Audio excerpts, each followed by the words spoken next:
හරි පුතේ. අද අපි කතා කරන්නේ ආදායම් බදු ගැලපිල්ල ගැන. ඔයගොල්ලෝ දන්නවා ඔයගොල්ලෝගේ සමාගම වියදම් කරන ගානේ තමයි ඔයාලට ආදායම් බදු ගැලපිල්ල හම්බෙන්නේ. ඉතින් පුතේ ආදායම් බදු කිව්වොත් කෙලින්ම ඒ කියන්නේ ඔයාලට ආදායම් බදු හම්බෙන්නේ අපි කේවල සම ව්‍යාපාරයක් සහ අවුල් ව්‍යාපාරයක් වගේ දේවල් වල ආදායම් බදු ගෙවන්නේ ඒ අයිතිකරුගේ නමින්. එහෙම නෙවෙයි පුතේ සමාගමක් වුණාට පස්සේ විශේෂයෙන් අපි අපේ ඒ ලෙවල් ගිණුම් කරන්නේදී කතා කරන්නේ පොදු සමාගම ගැන. පොදු සමාගමක් වුණාම පුතේ සාමාන්‍යයෙන් අපේ පොදු සමාගමකට අනිවාර්යෙන් නීතිමය පුද්ගල භාවයක් තියෙනවා. ඉතින් සමාගමක් ආදායම් බදු ගෙවන්නේ සමාගමේ නමින්. හැම වෙලේම සමාගමක් ආදායම් බදු ගෙවන්නේ සමාගමේ නමින්. ඒක වෙන්නේ පුතේ මෙහෙමයි. දැන් උදාහරණයක් විදිහට අපේ ගිණුම් වර්ෂයක් ආරම්භ වෙනවනේ. ගිණුම් වර්ෂයක් තියෙනවා. ගිණුම් වර්ෂයේ උදාහරණයක් විදිහට හිතන්න අපි පහුගිය ගිණුම් වර්ෂය ගමු. 2024 4/1 ඉඳන් 2025 3/31 වෙනකම්. ඔන්න ඒ ගිණුම් වර්ෂයේදී පුතේ මේ ගිණුම් වර්ෂයේ අපි ලාභය ගණනය කරනවානේ. පුතේ අපි ඔගේ ලාභය ගණනය කරලා ඉවරලා අපි ආදායම් බදු කියවන්නේ ආදායම් මතනේ. අපි ඔගේ ලාභය ගණනය කරලා ඉවරලා පුතේ ගිණුම් වර්ෂයේ මේ දවසේ ඉවරුණාට අපි මේකේ වාර්තා මේකේ මූල්‍ය ප්‍රකාශන ටික මේකේ විගණන වාර්තා ටික හදන්න අපිට තව ටික කාලයක් යනවා. කියන ටික දවසක් අපි මේකට ගන්නවා. ඊට පස්සේ පුතේ මේක අධ්‍යක්ෂක මණ්ඩලයෙන් මගින් මේක අප්‍රූව් කරනවා. මේක අප්‍රූව් කරලා ඉවරලා ඊට පස්සේ තමයි පුතේ මේක අපිට ආදායම් බදු දෙපාර්තමේන්තුව මගින් අපේ ව්‍යාපාරයේ ඒ වර්ෂයේ ආදායමට අදාළ ආදායම් බද්ද ඇස්තමේන්තු කරන්නේ. එතකොට තමයි පුතේ අපි එතකොට මේ වර්ෂයට අදාළ ආදායම් බද්ද දැනගන්නේ මේ වර්ෂයට අදාළ අපේ සමාගමේ ආදායම් බද්ද දැනගන්නේ ඊළඟ වර්ෂයේ. ඒ වගේම පුතේ ගිය වර්ෂයේ අපේ ආදායම් බද්ද අපි දැනගන්නේ මේ වර්ෂයේ. එහෙම තමයි පුතේ සාමාන්‍යයෙන් ආදායම් බද්ද අපිට ගණනය වෙන්නේ එහෙමයි. අපේ වර්ෂයට අදාළ ආදායම් බද්ද අපේ යම්කිසි කාලයක් ගන්නවා අපේ විගණන වාර්තා ටික ඉදිරිපත් කරන්න සහ මූල්‍ය ප්‍රකාශන ප්‍රසිද්ධ කරන්න. අපේ ඒක අප්‍රූව් වුණාට පස්සේ අධ්‍යක්ෂ මණ්ඩලයෙන් ඒක විගණන වාර්තා ප්‍රසිද්ධ කළාට පස්සේ පුතේ අපේ ව්‍යාපාරයේ ඒ අදාළ ගිණුම් වර්ෂයට අදාළ ආදායම් බදු පුතේ ආදායම් බදු දෙපාර්තමේන්තුවේ ඉන්ඩියන් රෙවෙනියු ඩිපාර්ට්මන්ට් එකෙන් අපිට අපේ ඒ වර්ෂයට අදාළ ආදායම් බද්ද ඇස්තමේන්තු කරනවා. එතකොට පුතේ අපි අපේ මේ අදාළ වර්ෂයට අදාළ ආදායම් බද්ද දැනගන්නේ ඊට පහුවෙනි වර්ෂයේ. හැම වෙලේම ගිය වර්ෂයේ ආදායම් බද්ද මේ වර්ෂයේ දැනගන්නවා. මේ වර්ෂයට අදාළ ආදායම් බද්ද ඊට පහුවෙනි වර්ෂයේ තමයි අපි දැනගන්නේ. එතකොට පුතේ ආදායම් බදු ගැලපීම අපිට සමාගම ගිණුම් කරන්නේදී හම්බෙන අනිවාර්ය ගැලපීම. මොකද අනිවාර්යයෙන්ම සමාගමක් ආදායම් බදු ගෙවන්න ඕනේ. ඉතින් පුතේ මේක අපිට සමාගම ගිණුම් කරන්නේදී හම්බෙනවා වාර්ෂික පදනම මත සහ කාර්තු පදනම මත.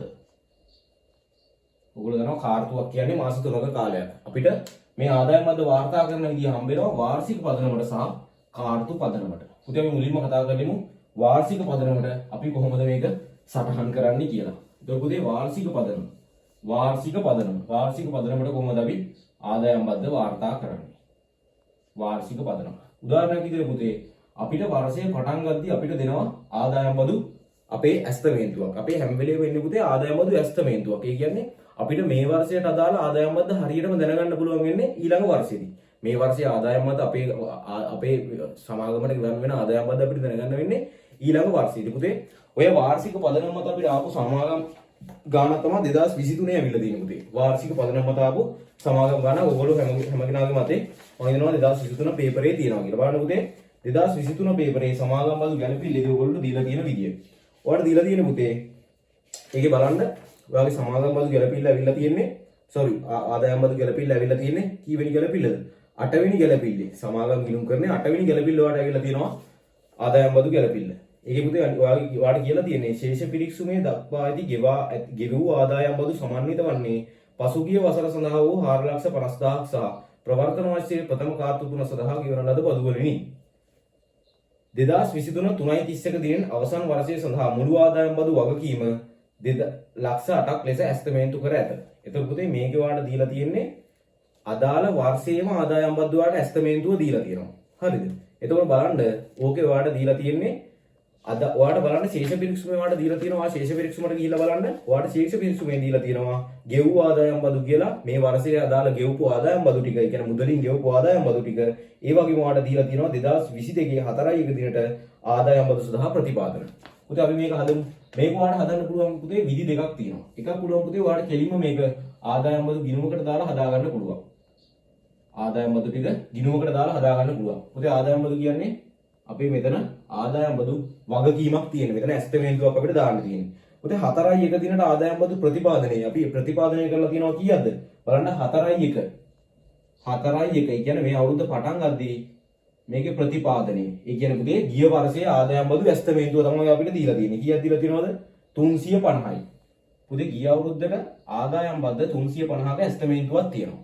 එතකොට අපිට ඒත් එක්කම කියලා තියෙනවා ගෙව්ව ආදායම් බදු 1100යි. ගෙව්ව ආදායම් බදු 1100යි. පුතේ මම මේ අග බිඳු තුන අයින් කළා තමයි මේ ගාන හදන්නේ. ගෙව්ව ආදායම් බදු 1100යි. පුතේ 1100ක් තියෙනවා. අපිට ගානේ කියලා තිබුණා කොහොමද 1100 ගෙව්වේ? ඔයාලට ගානේ කියලා තිබුණා 1100 ගෙව්වේ 450ක් ගෙවලා තියෙන්නේ කලින් වර්ෂයට, ඉතුරු ටික ගෙවලා තියෙන්නේ මේ වර්ෂයේ ප්‍රථම කාර්තු තුනට. 450ක් ගෙවලා තියෙනවා කලින් වර්ෂයේ සඳහා, ඉතුරු 650 ගෙවලා තියෙන්නේ පුතේ මේ වර්ෂයේ ප්‍රථම කාර්තු තුනට. මේ වර්ෂයේ ප්‍රථම කාර්තු තුනට. එහෙම තමයි පුතේ මේ 1100 ගෙවලා තියෙන්නේ.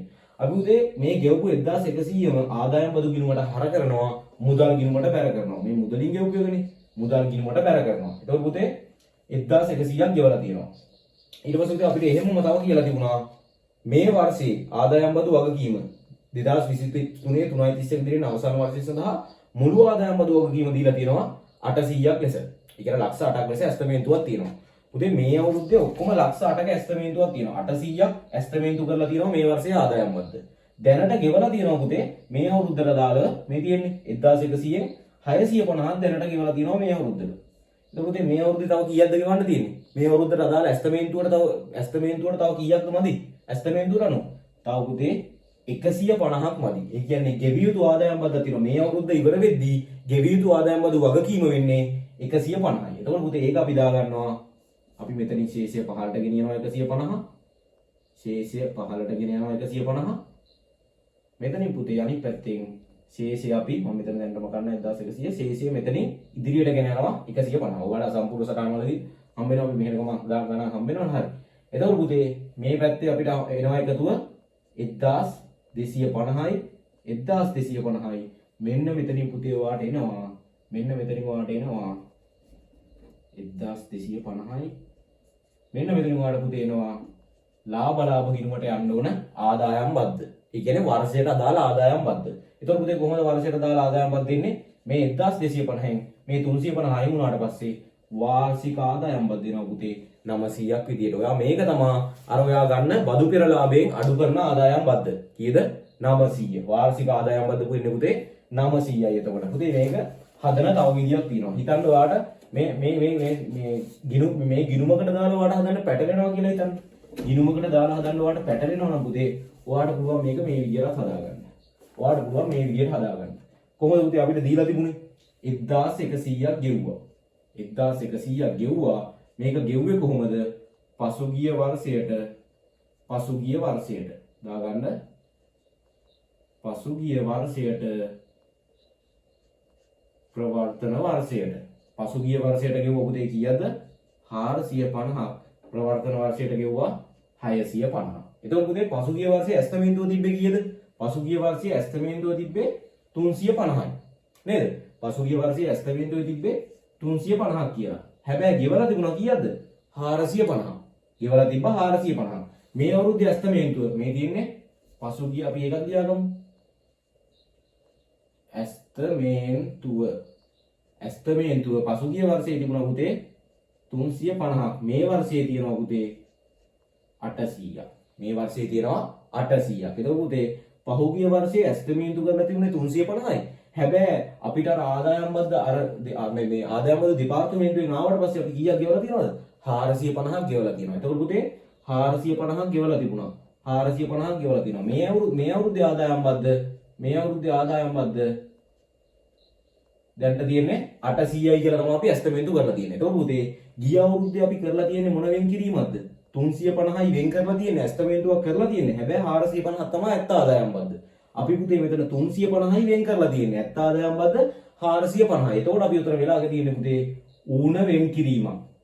ගිය අවුරුද්දේ අපි කරලා තියෙන්නේ ඌණ වෙන් කිරීමක්. කීයද ඌණ වෙන් කිරීම? රුපියල් 100ක ඌණ වෙන් කිරීමක්. රුපියල් 100 කියන්නේ පුතේ මෙතන ලක්ෂ අපි බිඳුව තුන නැතෝ කතා කරන්නේ. ඌණ වෙන් කිරීමක් තියෙනවා 100ක ඌණ වෙන් කිරීමක්. එතකොට පුතේ මෙතන වර්ෂයට අදාළ ආදායම් බද්ද දෙනවා. වාර්ෂික ආදායම් බද්ද 900. අපි මේක ගෙනහිලා පුතේ දානවා අපේ ලාභ වෙනත් ස්ථිර ආදායම් ප්‍රකාශනයේ බදු පෙර ලාභයෙන් අපි අඩු කරන ආදායම් බද්ද තමයි මේ 900. එතකොට පුතේ ඉතුරු ටික. ආයෙ තව මොනවද උතනින් එන දේවල්? තව මොනවද උතන අපිට වැදගත් වෙන්නේ? තව උතේ වැදගත් වෙනවා මෙන්න මේ ඌන වෙන් කිරීම.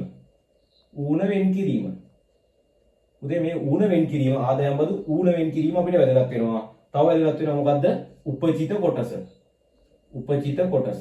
උපජිත කොටස පුතේ වැදගත් වෙනවා. උපජිත කොටස කියන්නේ තව අපි ගෙවන්න ඕන අපේ වගකීම මොකද්ද? මේ අවුරුද්ද ඉවර වෙද්දී අපි ගෙවන්න තියෙන වගකීම මොකද්ද? ඔක්කොම ඇස්තමේන්තුව පුතේ 800යි. අපි ඒකෙන් කීයක් ගෙවුවද මේ වර්ෂයට? 650ක් ගෙවුවා. 650ක් ගෙවුවා. 650 ගෙවුවම තව පුතේ කීයක් ගෙවන්න තියෙනවද? 150ක් ගෙවන්න තියෙනවා. ඔයා මේ 150 ගිහිල්ලා මූල්‍ය තත්ත්ව ප්‍රකාශනයේ ජංගම නොවන වගකීම් ජංගම වගකීම් අවුරුද්දක් ඇතුළත මූල්‍යණය කරන වගකීම් ජංගම වගකීම් යටතට පුතේ මෙන්න මේ 150 දාන්න ඕනේ. මේ 150 ජංගම වගකීම් යටතට දාන්න ඕනේ. එතකොට පුතේ මේ උණ වෙන් කිරීමක් ගිහිල්ලා අදාළ 100ක උණ වෙන් කිරීමක් 100ක උණ වෙන් කිරීමක් තියෙනවා. ඒ උණ වෙන් කිරීම ගෙනල්ලා පුතේ අපි ගලපනවා මෙතන. හරි. එතකොට ඒ උණ වෙන් කිරීම හින්දා මේ වර්ෂයේ ආදායම් බද්ද මොකද වෙන්නේ? 800ක් ඇස්තමේන්තුව තිබුණේ උණ වෙන් කිරීම ගිය අවුරුද්දේ උණ වෙන් කිරීම හින්දා මේ අවුරුද්දේ ආදායම් බදු වියදම 900ක් කියලා අපි අඳුර ගන්නවා පුතේ. දැන් අදිවෙන් කිරීමක් තිබුණා නම් මෙතන තිබුණේ අදිවෙන් කිරීමක් නම් අපි මේ අවුරුද්දේ ඇස්තමේන්තුවේ මොකද කරන්නේ? ඒ අදිවෙන් කිරීම ගිය අවුරුද්දේ අදිවෙන් කිරීම අඩු කරනවා. උණ වෙන් කිරීමක් තිබ්බොත් පුතේ ආදායම් බද්ද වාර්ෂික ආදායම් බද්ද තවත් වැඩි වෙනවා. මේකට එකතු වෙනවා. අදිවෙන් කිරීමක් තිබුණොත් මෙතනින් අඩු වෙනවා. මොකද පුතේ වාර්ෂික පදනම මත අපි ආදායම් බද්ද ගණනය කරන්නේ. මම ඔයාලට කියලා දෙනවා 2024 කියන්නේ ගිය අවුරුද්දේ අපිට ඇවිල්ලා තිබුණේ කාර්තු පදනම මත පුතේ. හරි. අපි බලමු දැන් කාර්තු පදනම මත කොහොමද ආදායම් බද්ද ගලපන්නේ කියලා සමාගම් ගිණුම් කරන්නේ ගානයි.